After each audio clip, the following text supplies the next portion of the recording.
अब हम लोग देखेंगे आर्टिकल 7 ऑफ इंडियन कॉन्स्टिट्यूशन के बारे में। आर्टिकल 7 बतलाता है right of citizenship of certain migrants to Pakistan. कुछ ऐसे माइग्रेंट्स जो पाकिस्तान में गए, उनका राइट ऑफ सिटीजनशिप किस तरीके से डिसाइड होगा, इसके बारे में हमें आर्टिकल 7 में मिलता है। आर्टिकल 5 हमें बताया कि जो लोग भारत के अंदर है उनका सिटीजनशिप कैसे डिसाइड होगा। आर्टिकल 6 हमें बताया जो पाकिस्तान से भारत में आ गए उनका कैसे डिसाइड होगा सिटीजनशिप। आर्टिकल 7 ये बताता है कि वैसे लोग जो भारत से पाकिस्तान में चले गए उनका सिटीजनशिप किस तरीके से डिसाइड होगा। आर्टिकल 7 को अगर हम पढ़ेंगे तो उसमें सबसे पहले लिखा है not with standing anything in article 5 and a person who has after the first day of 1947 migrated from the territory of India to the territory now included in Pakistan। कहता है कि आर्टिकल 5 और 6 इस चीज के बारे में नहीं बताता है कि वैसे लोग जो 1 मार्च 1947 को माइग्रेट करके टेरिटरी ऑफ पाकिस्तान में भारत से जो आज के डेट में उस टेरिटरी में माइग्रेट किए जो आज के डेट में पाकिस्तान में है, उस टेरिटरी में जो लोग माइग्रेट किए फर्स्ट डेट ऑफ 1947 को, उनके सिटीजनशिप का क्या, इसके बारे में आर्टिकल 5 एंड 6 नहीं बताता है। तो वैसे लोग जो 1 मार्च 1947 को माइग्रेट किए थे इंडिया के टेरिटरी से पाकिस्तान के टेरिटरी में, उन लोगों का सिटीजनशिप भारत में नहीं होगा। ये बात क्लियर कट लिखा गया है आर्टिकल 7 में कि यहाँ अगर हम देखेंगे Pakistan now included in Pakistan shall not be deemed to be a citizen India. जो लोग भारत के टेरिटरी से 1 मार्च 1947 को पाकिस्तान के टेरिटरी में माइग्रेट किए, वो भारत का सिटीजनशिप उनका नहीं होगा और वो भारत के सिटीजन नहीं माने जाएंगे। आर्टिकल 7 में ये क्लियर कहा गया है। अब इसके प्रोविजो में देखें, ये थोड़ा कॉम्प्लेक्स है और थोड़ा इंपॉर्टेंट भी है।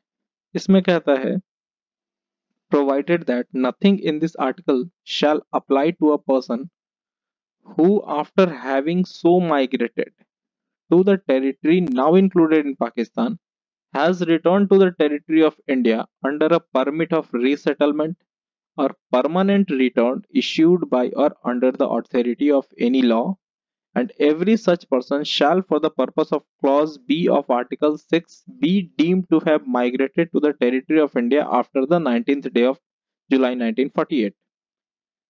प्रोविजो बेसिकली ये कहता है कि वैसे लोग जो 1 मार्च 1947 को इंडिया के टेरिटरी से पाकिस्तान में तो गए, लेकिन बाद में उन्हें एहसास हो गया कि मैंने गलती कर दी और फिर वो वापस लौट के भारत में आ गए। तो वैसे लोग जो भारत में आए उनका सिटीजनशिप अब क्या डिसाइड हुआ, क्योंकि जिस दिन वो भारत से चले गए उनकी सिटीजनशिप उसी दिन खत्म हो गई, लेकिन वो दोबारा भारत में आए कि नहीं पाकिस्तान में जाके गलती कर दी मैंने, मुझे भारत में ही रहना है। तो जो लोग ऐसा किए उनका सिटीजनशिप, पहले तो वो जब भारत में आए थे तो भारत में आने का भी उसका कुछ कंडीशन रखा गया। वो कंडीशन ये था कि वो भारत में आए हैं तो सेटलमेंट के थ्रू आए हैं। जैसे यहाँ प्रोविजो में कहा गया है return to the territory of India under a permit of resettlement और परमानेंट रिटर्न इश्यूड बाय और under the authority of any law. यानी वो भारत में आए तो रीसेटलमेंट का परमिट के साथ वो आए और किसी न किसी अथॉरिटी के द्वारा वो उन्हें ये परमिशन इशू किया गया, तभी वो भारत में आए। तो वैसे लोग जो 1 मार्च 1947 को इंडिया से पाकिस्तान गए, फिर वो पाकिस्तान से लौट करके भारत में आए, ऐसे लोगों का पहले तो वो रीसेटलमेंट और परमानेंट रिटर्न के तौर पे वो भारत में आए हैं, लेकिन उनका सिटीजनशिप जो डिसाइड होगा वो डिसाइड होगा आर्टिकल 6 क्लॉज बी के अकॉर्डिंग।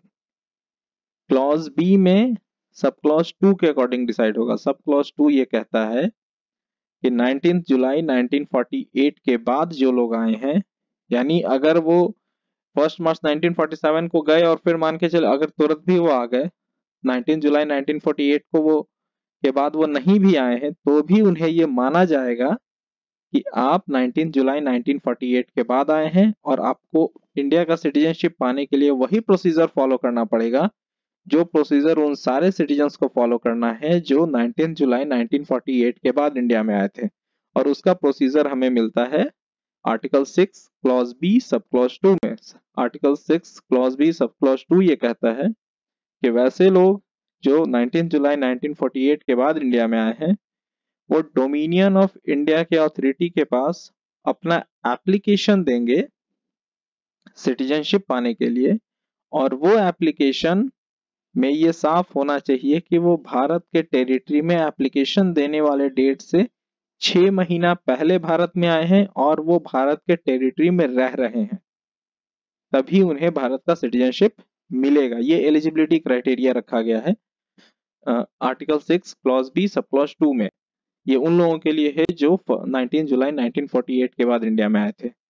सेम कंडीशन उन लोगों के लिए भी रखा गया आर्टिकल 7 के अकॉर्डिंग, जो 1 मार्च 1947 को इंडिया के टेरिटरी से पाकिस्तान में गए, लेकिन फिर से वो रीसेटलमेंट के थ्रू वो भारत में रिटर्न हो गए।